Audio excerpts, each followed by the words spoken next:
Phoena's Quest, Book 1, First Spark, by Chrissy Garwood. Chapter 5. After Dinner Drama. The expected summons from Matron never came. Phoena was begrudgingly included in the evening meal that was served in the infirmary. She had little appetite. Finally, the nurse dispatched the unwanted teenager to her room. She shared the small dormitory room with Helga and 2 other maids. When she arrived, it was empty. It was an hour earlier than she usually retired, but she had a throbbing pain at her temples. Phoena prepared for bed. Once she was under the covers, she closed her eyes and prayed for sleep to come. She was still awake when her roommates arrived. Phoena kept her eyes closed, hoping they would leave her alone. "Don't pretend you're asleep." Helga threw back the covers. The older maid dropped onto the edge of the bed and grabbed Phoena by the shoulders. "Not even you could sleep after all that excitement." Phoena sighed and rolled over to face Helga. A knock sounded at the door, and the room filled with maids from the other rooms. They gathered around her bed, whispering with excitement. She sat up with trepidation. "You must be curious," Helga insisted, "about what happened when you didn't reappear. Matron forbade me to say anything to the young men about where you were sent. Of course, I was careful to repeat that prohibition. That incited the 4th years to offer me bribes to bring them whatever news I could discover." Helga brought her hands from her pockets. Gold and silver coins rained onto the bed. "I am to send word with anyone who can get past Matron. Of course, those messengers will also be rewarded." Phoena began to protest, but Helga silenced her with a wave. "We'll tell them that you've taken us into your confidence. We will speak on your behalf." A chorus of agreement swept through the room. "The first message must include an affirmation. You are grateful for the interest shown by every one of them. Of course, you must persuade them that you are open to all offers. We have discussed how we should proceed." There was something sinister in the way Helga was smiling at her. "A few locks of your hair will be an appropriate sacrifice." Phoena lurched backwards.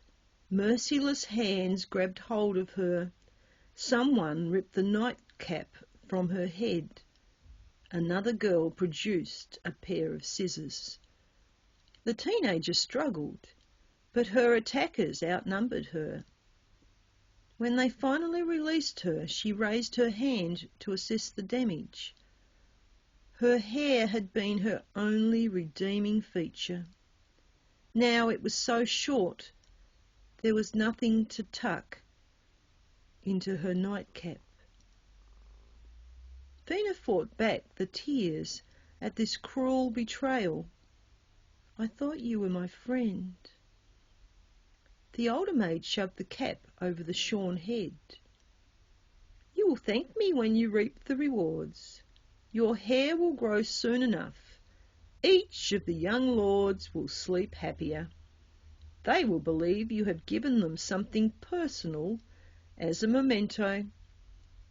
The locks of hair were dispatched under Helga's instructions.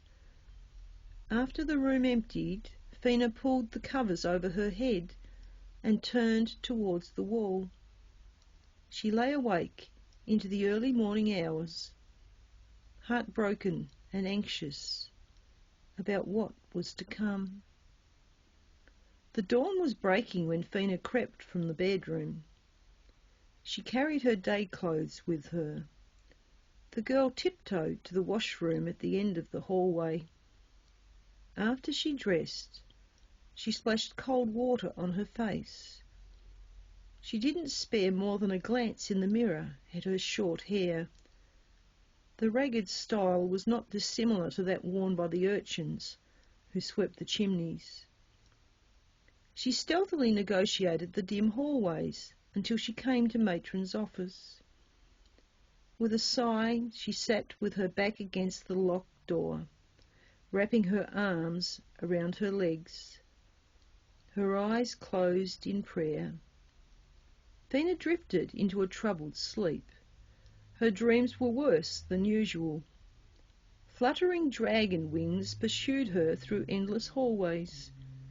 Glowing bands of magical light tried to trap her. Young men chased her, making impossible demands. She was rudely awakened an hour later. "Fee, what are you doing here?" Matron demanded, pulling Phoena to her feet. "You should have stayed within the confines of your room, where you are best protected." Matron unlocked the door and dragged Phoena into the office. The door closed with a bang. "Why are you wearing your nightcap outside your bedroom?" The cap lifted from her head. A stunned silence followed. "So that's how the game has proceeded," Matron muttered, examining Phoena's new hairstyle. "Don't those fools understand the mischief they've unleashed by passing out your hair to so many magic users? It is just as well they don't know your true name, or this trouble would be multiplied." Phoena's eyes opened wider. Her lips trembled as she fought the gathering emotional storm. Her ignorance regarding magical intrigue was greater than she imagined. "Please send me away." "I'll do no such thing. You wouldn't last 5 minutes out in the open. We haven't kept you hidden here for 13 years to have you lost at the first hint of controversy." "Then send me back to the scullery." "That option is closed to you. We kept you there until the risk became too great. As an orphan scullery maid, you were ripe for abuse by anyone. They had no fear of retribution. We had wards in place to protect you, but this brought an unexpected problem. Cook realised your innocence would bring him an excellent price. Only his greed delayed your arranged marriage to one of the tradesmen. As soon as our spies brought us that information, we removed you from his influence." "I don't understand why you care what happens to an orphan," Phoena said. "Whether I'm sold to a tradesman or one in a nobleman's wager, the outcome is the same." "You will have answers soon enough," Matron promised, softening her tone. "But for now, let us see what we can do to repair the damage already done to your reputation. By their greed, your fellow servants have proclaimed you too willing to play the wrong game." The austere woman rang a bell to summon a footman. The uniformed man eyed Phoena with curiosity. Next, Matron selected a pile of blank message cards. These were the kind used for corresponding between staff and students. Matron spread them across her desk. She waved her hand and began to speak. "Last evening." As Phoena watched, shiny magical threads swirled in the air. A group of feathered quills rose in unison from a large inkpot. Each one began to write Matron's spoken words onto a card in an identical dainty script. Matron paused, smiling at Phoena's fascination, before she continued. "An innocent girl was robbed of her hair. The stolen hair was distributed with false promises. An amnesty is extended to each unwitting recipient of this deception. Signed, Matron," etc. The quills flew back to the inkpot. Matron turned to an open ledger on her desk. Her hand swept down a column of names. "Table 2, Matron said, as she nominated a single quill. When she read aloud from the list, the name of each nobleman from that table appeared at the top of a card. She continued until each card bore a name. Matron brought the cards together in a stack and passed them to the footman. Then she selected a larger piece of parchment and dictated a notice. There is a reward of 2 shillings for information about the theft and distribution of hair. Amnesty is available to anyone who confesses their involvement before midday. Failure to come forward will result in instant dismissal. This will include the forfeiture of any outstanding wages and entitlements. When Matron had finished, she sent the quill back to the inkwell. Finally, she addressed the footman.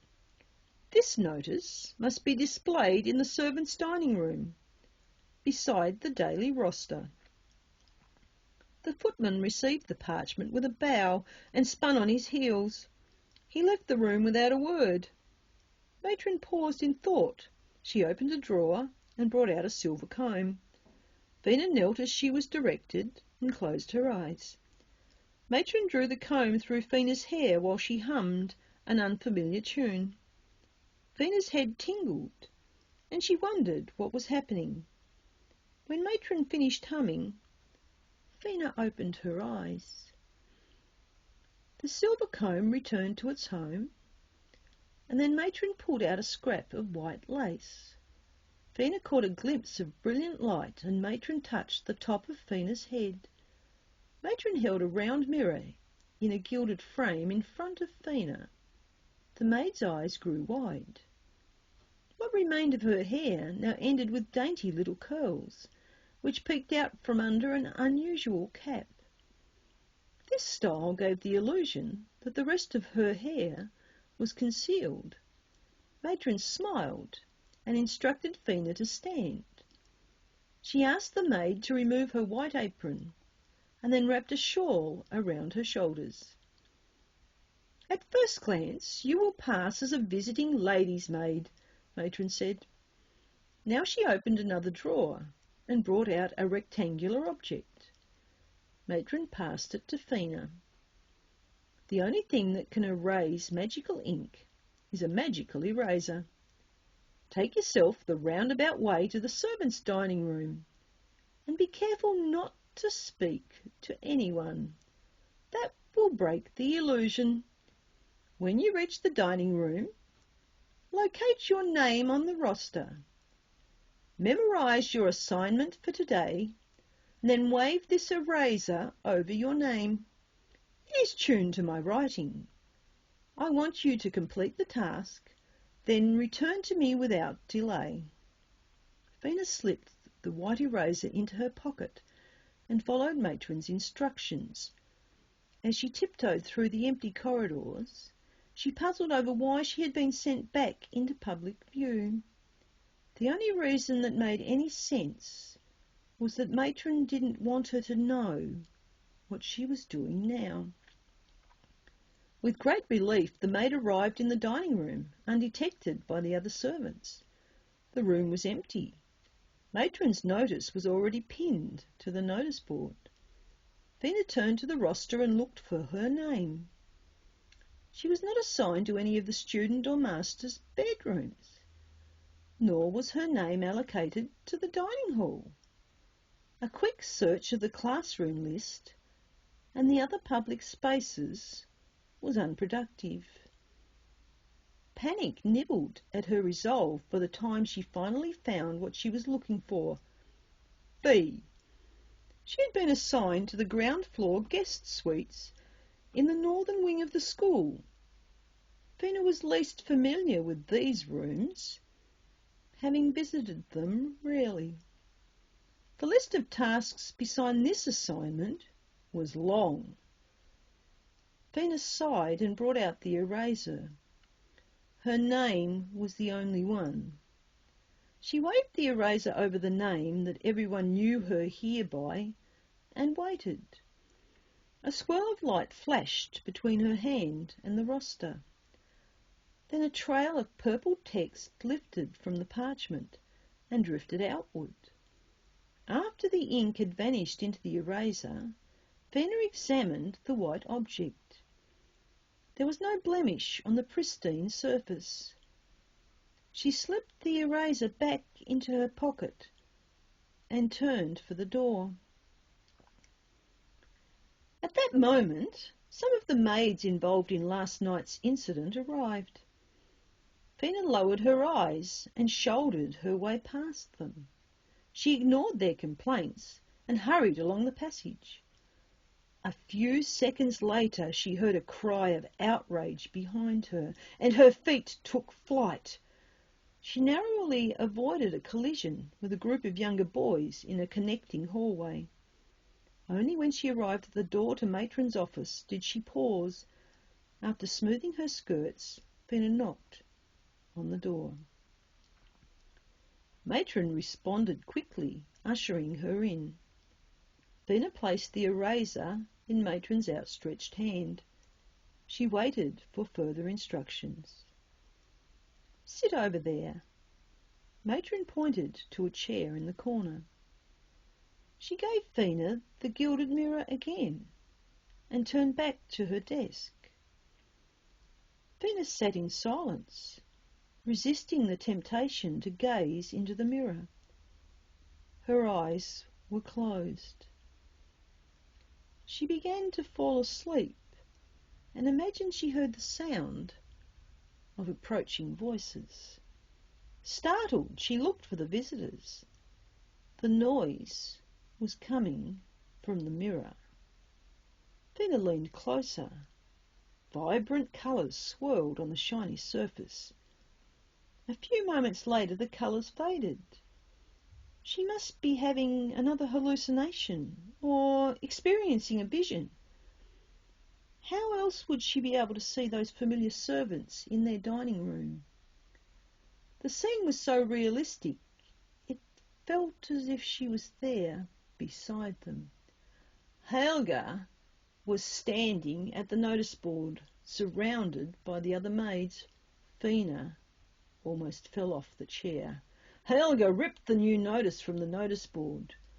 "We all know Fee is too timid to tell anyone what we did. She's hiding somewhere, and she'll reappear when she gets hungry enough." How did Matron find out? One of the noblemen must have been caught with her hair. Without Fee's testimony, there's nothing to worry about. If we stand together and keep quiet, we'll be safe. You will be safe. The rest of us were the messengers. When the students find out the hair was stolen, they'll be quick to identify us. I vote that we go to Matron and confess. I don't want to be dismissed. "You've seen enough," Matron said, snatching away the mirror. She silenced the image with a wave of her hand. There came a knock at the door, and the same footman entered. This time he carried a covered tray. He placed it on a small table, bowed to Matron, and backed from the room without a word. "A good servant doesn't need instruction," Matron said with a smile, "to understand what is required. You must have a hearty breakfast before I banish you to the northern wing." Matron lifted the lid. Phoena stared at the mound of bacon, sausages and poached eggs, and the thick slices of hot buttered toast. Her stomach rumbled. How different this meal was from her usual breakfast. Lumpy porridge, eaten in haste before someone sent her on an impossible errand. Phoena chose sparingly and chewed each mouthful in slow appreciation. Matron ate her own breakfast, pausing only to add more food to Phoena's plate. "You're too thin. I couldn't do anything to make life easier for you without giving away too many secrets. But the time for caution is long past." When Phoena could not eat another morsel, Matron gathered the plates. She replaced the cover. Then she handed Phoena her apron before leading her to the bookcase on the far wall. Matron examined the books on the middle shelf and selected one. A magical doorway appeared where the bookcase had been. "I don't want anyone to know where you're hiding." Matron ushered Phoena towards the spiralling portal. The maid hesitated. "Obey me and all will be well." The teenager stumbled through the portal. As the office disappeared, she heard Matron speak again. "Phoena, unlock the courage inside you."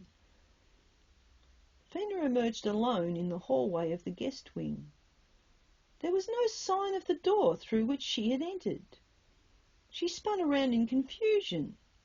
How had she come here? But there was a deeper question she pushed down into the depths of her heart. Had Matron spoken her secret name? Phoena had never told anyone what the voices in her dreams called her. Dear listening reader, I hope you have enjoyed this latest chapter from the first book in the Phoena's Quest trilogy.